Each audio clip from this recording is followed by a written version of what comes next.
अस्सलामुअलैकुम बच्चों, आज हम केमिस्ट्री का सेकंड चैप्टर के रिव्यू क्वेश्चंस करेंगे और इसके शॉर्ट क्वेश्चन आंसर करेंगे। तो होप आप लोगों को मेरी पिछले वीडियो जिसमें हम लोग फर्स्ट चैप्टर किया था वो अच्छी लगी। और प्लीज़ अगर आप लोगों को ये मटेरियल अच्छा लग रहा है तो आप लोग लाइक और सब्सक्राइब करें ताकि मैं बाकी चैप्टर्स के भी बना दूँ। ठीक है, थैंक यू।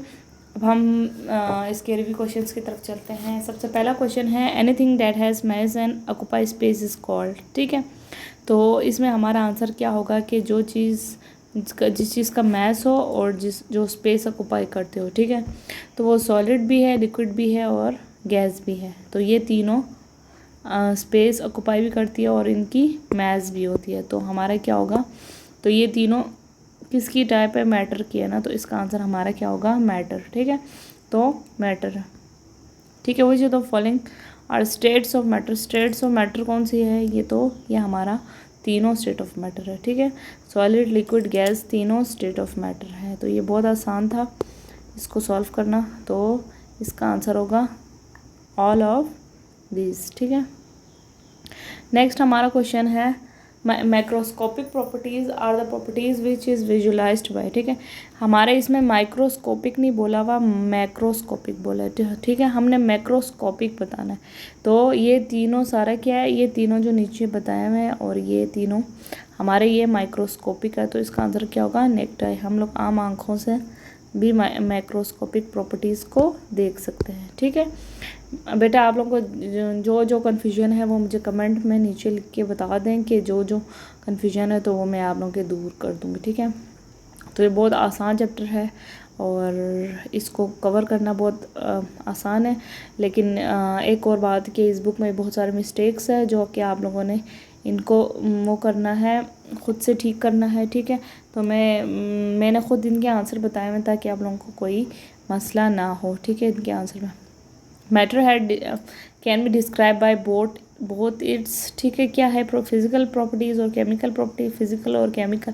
ठीक है, अब वैसे भी हमें देखो ये MCQ बनाने वाले पे देखो, जब ऊपर बोथ लिख दिया तो इसका मतलब ये है कि हमारा ये क्या होगा, फिज़िकल। जब हमारा ये बोथ लिख दिया तो इसका मतलब ये कि इसका आंसर क्या होगा, फिज़िकल और केमिकल प्रॉपर्टीज़। ठीक है, अगले क्वेश्चन की तरफ चलते हैं। A substance formed when two or more different combined chemically. ठीक है, हमारा सब्सटेंस कब बनेगा, अ सब्सटेंस फॉर्म। अच्छा, सब्सटेंस कौन सा सब्सटेंस बनेगा इनमें, ठीक है, जब दो और मोर केमिकल कंपाउंड, जब दो मिलते हैं। वैसे भी एटम और एलिमेंट तो वैसे भी इसमें कैंसिल आउट हो क्योंकि इसमें दो मिल रहे हैं, क्योंकि एटम और एलिमेंट एक चीज़ से बना होता है। एक हमारा कंपाउंड और सोल्यूशन रह गया, सोल्यूशन में ठीक है सब्सटेंस नहीं मिलते, इसमें बहुत ज़्यादा वो होते हैं। तो इसका आंसर हमारा क्या होगा, कंपाउंड होगा। ठीक है, तो ये आप लोगों को सबको पता चल गया कि इनके आंसर क्या है। ठीक है, अब हम इसके शॉर्ट क्वेश्चन आंसर की तरफ करते हैं।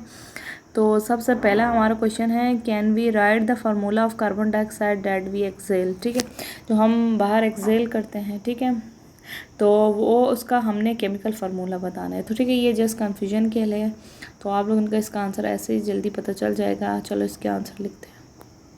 तो इसका आंसर होगा the chemical formula of carbon dioxide is CO2 that we exhale. ठीक है, एक कन्फ्यूजन के लिए, तो इसका भी वही CO2 फार्मूला होगा जो आम कार्बन डाइऑक्साइड का फार्मूला होता है जो हम एक्सेल करते हैं। ठीक है, तो इसमें कोई लंबा कोई ट्रिक नहीं है, ये जस्ट आपको कन्फ्यूजन के लिए बताया हुआ है। ठीक है, नेक्स्ट क्वेश्चन की तरफ चलते हैं।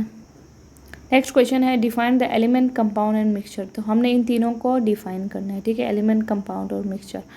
तो इसका आंसर हम लोग निकालते हैं।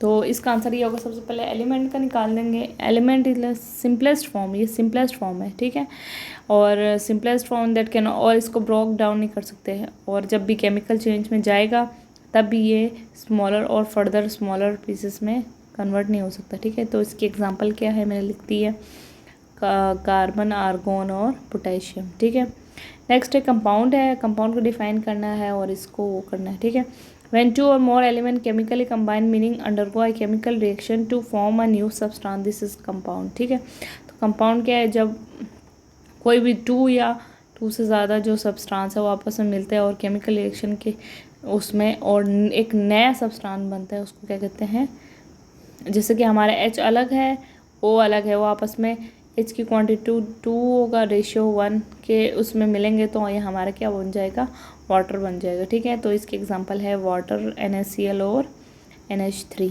अब नेक्स्ट है मिक्सचर की तरफ चलते हैं।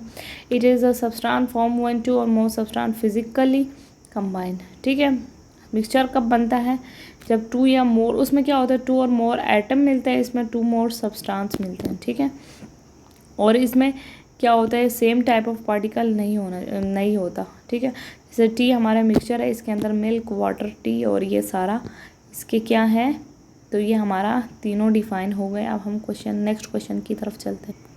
तो हमारा नेक्स्ट क्वेश्चन है कि डिफरेंशिएट बिटवीन कंपाउंड और मिक्सचर। आपने कंपाउंड और मिक्सचर के डिफरेंशिएट करना है। एक और बार मैं आपको बता रही हूँ कि आपकी बुक में कुछ गलतियाँ की हुई है, वो मैंने करेक्शन के साथ इसका आंसर लिखा हुआ है, तो ये आप लोगों के लिए काफ़ी हेल्पफुल रहेगी। आप लोग मेरे साथ साथ करें ताकि इंशाल्लाह मैं ये अच्छा सा करवा दूँ और इसके बाकी लॉन्ग क्वेश्चन भी करवा दूँ। अच्छा, आपने 3 डिफरेंसेस लिखना है कंपाउंड और मिक्सचर में। ठीक है, ये होगा कंपाउंड फॉर्म 1 2 और more different atom chemically combine, और मिक्सचर क्या होगा 2 और मोर सब्सटेंस फिजिकली कंबाइन। इसमें केमिकल कंबाइन होता है और इसमें मिक्सचर में फिजिकली कंबाइन होता है। आफ्टर जब केमिकल रिएक्शन में जाता है तो कंपाउंड से एक नया सब्सटेंस बनता है। ठीक है, इसमें क्या होता है कि नया सब्सटेंस नहीं मरता, और इसकी जो प्रॉपर्टी किस पे डिपेंड करती है, इसकी कॉन्स्टिट्यूएंट पे जिससे बना हुआ हो। ठीक है, जैसे कि हमारे टी है तो टी किस पे डिपेंड करेगा, शुगर, वाटर, इन पे डिपेंड करेगा। ठीक है, और ये होमोजीनियस इन नेचर है। ठीक है, कंपाउंड, और जो मिक्सचर है वो हेट्रोजीनियस है नेचर। इसके एग्जांपल मैंने बता दिए, water, salt, baking soda, oil, water and smoke. ठीक है, ये इसकी एग्जांपल है। अब हम क्वेश्चन नंबर 4 की तरफ चलते हैं, जो कि हमारा लास्ट क्वेश्चन है। तो ये हमारा क्वेश्चन है differentiate between concentrated and dilute solution. ठीक है, हमने कंसनट्रेटेड और डाइल्यूट सोल्यूशन में डिफरेंस बताना है।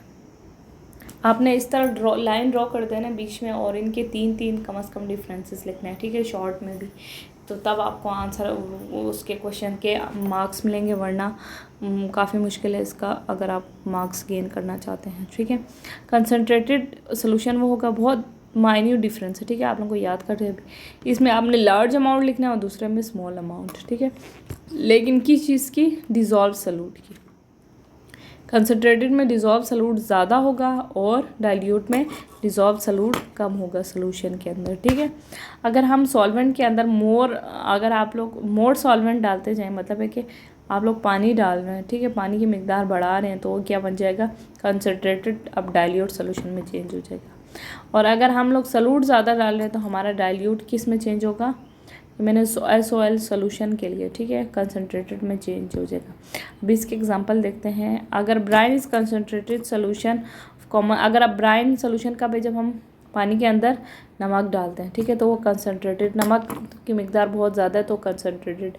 अगर हम इसमें और पानी मिलाते रह जाएँ और सॉल्वेंट डिज़ोल्व करते रह जाएंगे तो हमारा क्या होगा, तो ये डाइल्यूट सोल्यूशन हो जाएगा और कंसनट्रेटेड का सोल्यूशन की जो मिकदार है वो डिक्रीज़ हो जाएगी।